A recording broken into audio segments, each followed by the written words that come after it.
बच्चों आज हम सीखेंगे प्रश्नावली 4.2 अध्याय 4 द्विघात समीकरण का पहला वाला क्वेश्चन।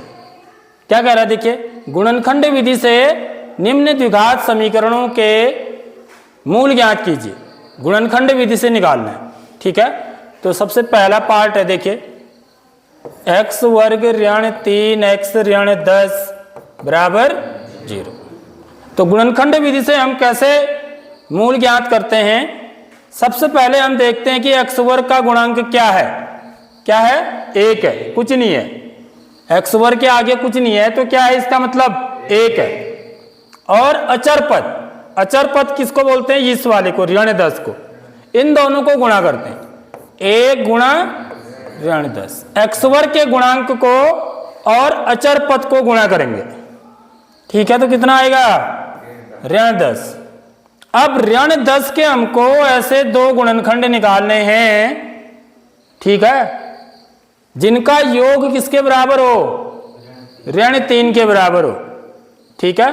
तो हम पहले ऋण का चिन्ह छोड़ देते हैं, ठीक। हम 10 के निकालते हैं। जोड़ने या घटाने पर मुझे ऋण 3 आना चाहिए। तो 10 के सभी गुणनखंड में यदि यहाँ पे निकालूं तो क्या होगा बच्चों? 1 गुणा 10, 2 गुणा 5, फिर 3 का भाग नहीं आता, 4 का भी नहीं आता, 10 में पूरी बार 5 का आता है, फिर दोबारा यही आने लगी है।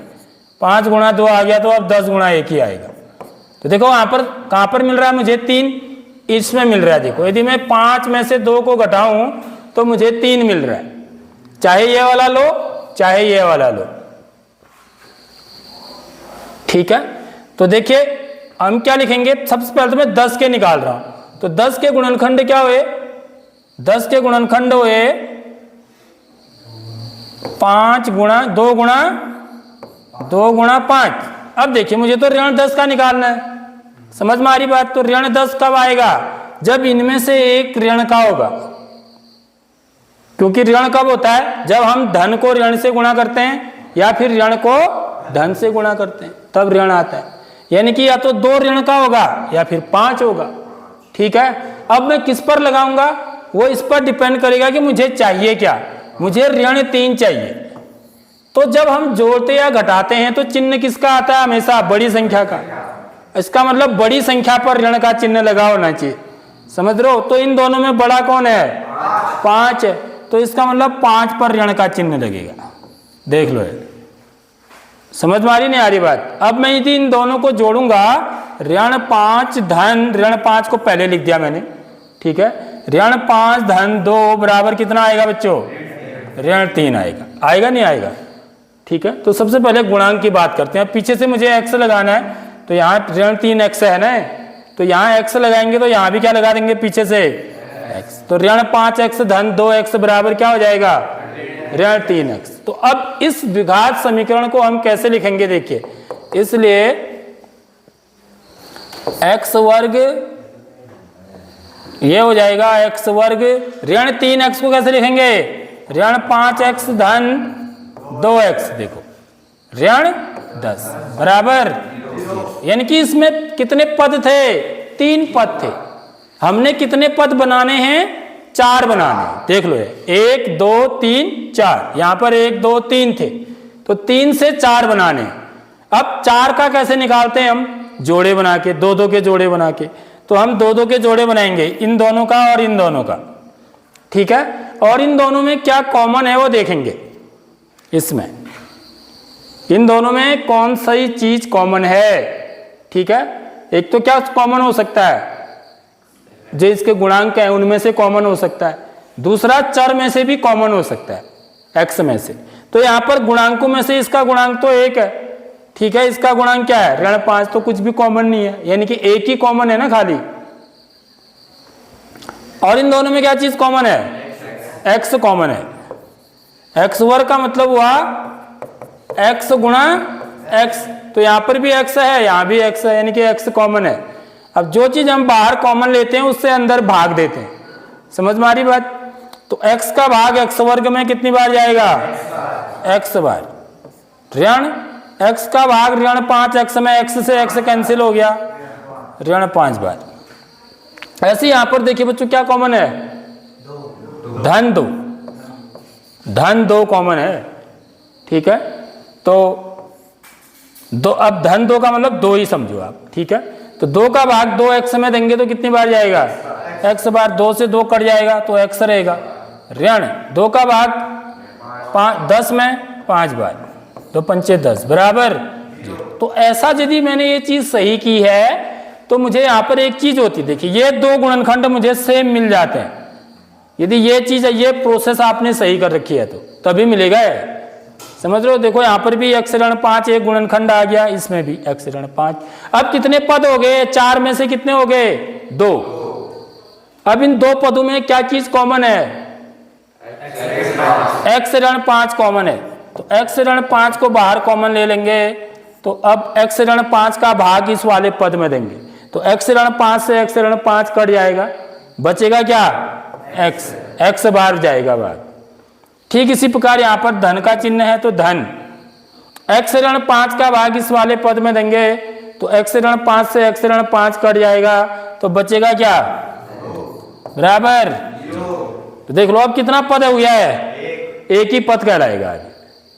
तो पहले 3 पद थे, फिर हमको कितने बनाने हैं, 4, फिर 4 से 2, फिर 2 से 1, इसी को गुणनखंड बोलते हैं। यानी कि इसके x वर्ग ऋण 3x ऋण 10 के गुणनखंड क्या हुए, x ऋण 5 गुणा x धन 2। अब इन दोनों का गुणनफल किसके बराबर है, 0 के बराबर है। तो 2 संख्याओं का गुणनफल 0 के बराबर आता है, वैसा कब हो सकता है, जब कम से कम एक क्या हो, 0। समझ में आ रही बात। तो यहां पर दोनों तो 0 नहीं हो सकते हैं, ठीक है। फिर x का मान कैसे हम बताएंगे ना, तो यहां पर या तो ये 0 होगा या फिर ये 0 होगा, ये हम लिखते हैं यहां पर। समझ में आ रही बात, या तो ये वाला पद 0 होना चाहिए या ये वाला 0 होना चाहिए। तो यहां से हम कैसे करते हैं इसको, देखिए, इसलिए therefore x minus 5 equal to 0 या x प्लस 2 इक्वल टू 0। तो 0 गुणनफल 0 होने की कंडीशन क्या है, दो संख्याओं का गुणनफल यदि 0 आ रहा है तो इसका मतलब यह है या तो पहली संख्या 0 है या दूसरी संख्या 0 है या फिर दोनों ही क्या है, 0 है, तब भी गुणनफल 0 आएगा, ठीक है। तो यहाँ पर या तो ये 0 के बराबर होगा या ये 0 के बराबर होगा, ठीक है। तो यहाँ से x का मान कितना आ जाएगा, ये भी एक समीकरण बन गई, x ऋण 5 बराबर 0, तो x बराबर क्या हो जाएगा, 5। यहाँ से ये आया और यहाँ से क्या आया, x धन 2 बराबर 0 है, तो यहाँ से x बराबर कितना आया, ऋण 2 आया। आगे बात समझ में। तो इसी को क्या बोलते हैं बच्चों, हम मूल या हल बोलते हैं। इन्हीं को क्या बोलते हैं, मूल या हल बोलते हैं। इसलिए मूल क्या होंगे, x बराबर 5 और 5 कॉमा ऋण 2, ठीक है। यहाँ पर यह वाला चिन्ह न लगाएं, इसको लगाने की जरूरत नहीं। समझ में आ रही बात। तो 2 मूल होंगे और दोनों मूल कैसे हैं, यहाँ पर अलग अलग हैं, एक 5 है तो दूसरा ऋण 2 है, और कैसे हैं, वास्तविक हैं। इसको बोलते हैं वास्तविक और अलग अलग, वास्तविक और अलग अलग मूल बोला जाता है इसको, रियल एंड डिस्टिंक्ट रूट, ठीक है, अंग्रेजी में। तो ये क्वेश्चन आया समझ में।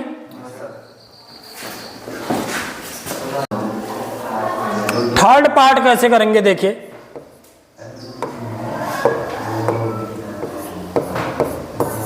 थर्ड पार्ट है √2x² plus 7x plus 5 √2 equal to 0। देखो बड़ा इंपॉर्टेंट क्वेश्चन है। तो हम क्या करेंगे, सबसे पहले क्या करना है हमको, x वर्ग का गुणांक क्या है, वर्गमूल 2, और अचर पद क्या है, 5 वर्गमूल 2, इनको गुणा करना, ठीक है। तो वर्गमूल 2 गुणा वर्गमूल 2 क्या हो जाएगा, वर्गमूल 4 का मान कितना हुआ, 2, तो 2 हो जाएगा। वर्गमूल 2 गुणा वर्गमूल 2, 2 हो गया, 2 गुणा 5, 2 पंचे 10। अब हमको 10 के ऐसे गुणनखंड निकालने हैं जिनको जोड़ने पर x के गुणांक के बराबर आए, यानी कि 7 के बराबर आए। ठीक है। तो 10 के सभी गुणनखंड यदि हम लिखें तो 1 गुणा 10, दूसरा 2 गुणा 5, फिर 5 गुणा 2, फिर 10 गुणा 1। अब ये 2 तो यही है ना, ये 2 है, इनको ये इनके उल्टे ये हैं, तो इन दोनों में ही हो रहा है। देखिए 5 और 2 को जोड़ के 7 आ रहा है, समझ रहे हो बात। तो यानी कि हमारे क्या होंगे, जो 10 के गुणनखंड होंगे वो क्या होंगे, 2 गुणा 5 ऐसे लिख देता हूँ, या 5 गुणा 2 भी लिख सकते हैं, उससे कोई फर्क नहीं पड़ता। समझ में आ रही बात। क्यों, क्योंकि 2 धन 5 किसके बराबर आ रहा है, x के गुणांक के बराबर, 7 के बराबर आ रहा है। ठीक है। अब हम क्योंकि ये 7x है तो यहाँ x लगा दो, तो यहाँ भी x लगा लेंगे, यहाँ भी x लगा देंगे, तो क्या हो जाएगा 2x धन 5x बराबर 7x। तो अब हमें 7x को ऐसे लिखना है, 2x धन 5x करके। ठीक है।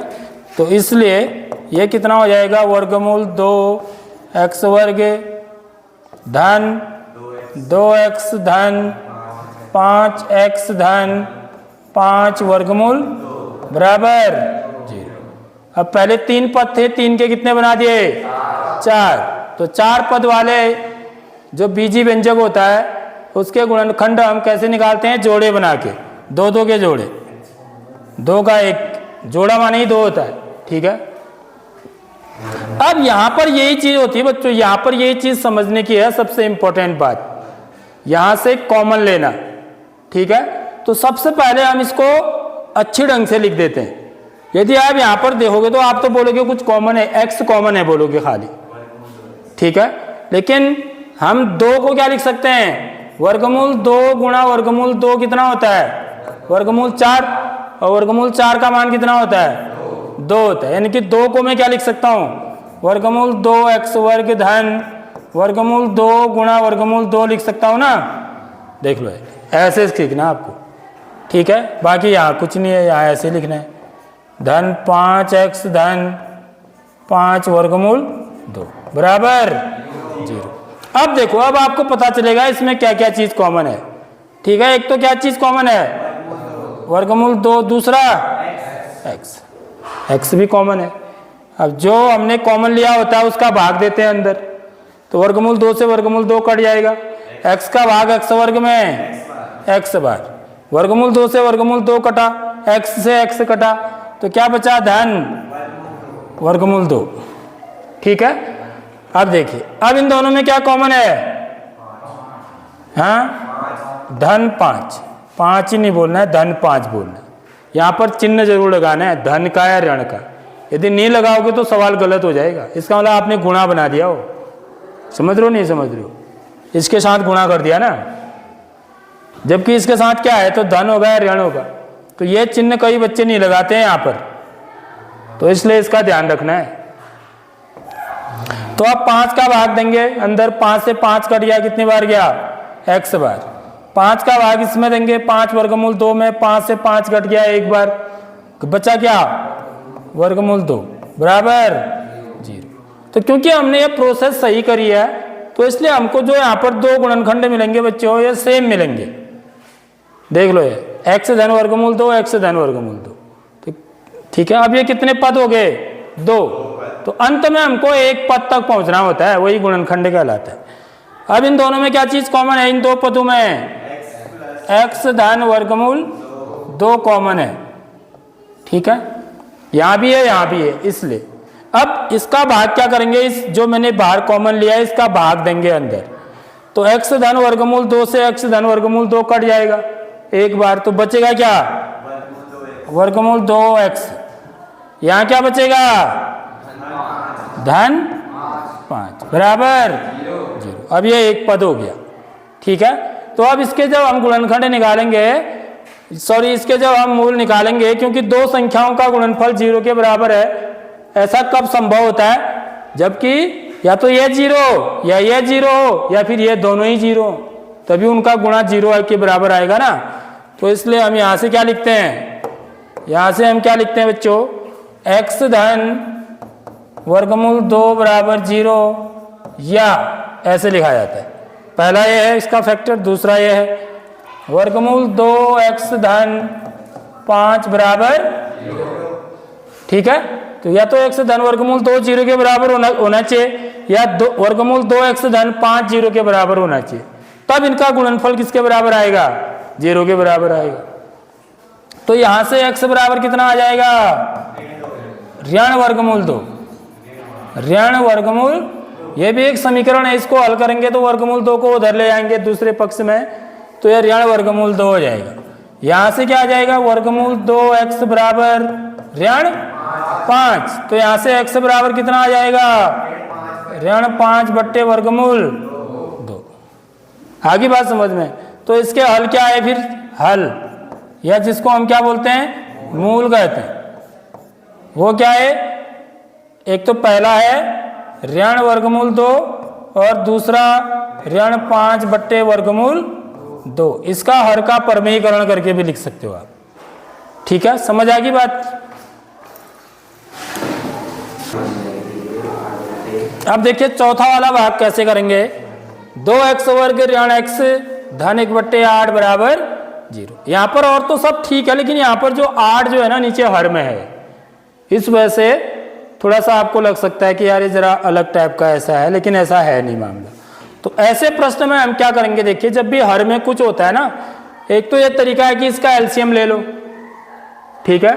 दूसरा तरीका क्या है कि दोनों पक्षों को क्या करें, हम दोनों पक्षों को, क्योंकि ये समीकरण है ना, समीकरण के दोनों पक्षों में आप किसी भी संख्या को जोड़ सकते हैं, घटा सकते हैं, गुणा कर सकते हैं और भाग दे सकते हैं, उससे समीकरण पर कोई भी फर्क नहीं पड़ता है।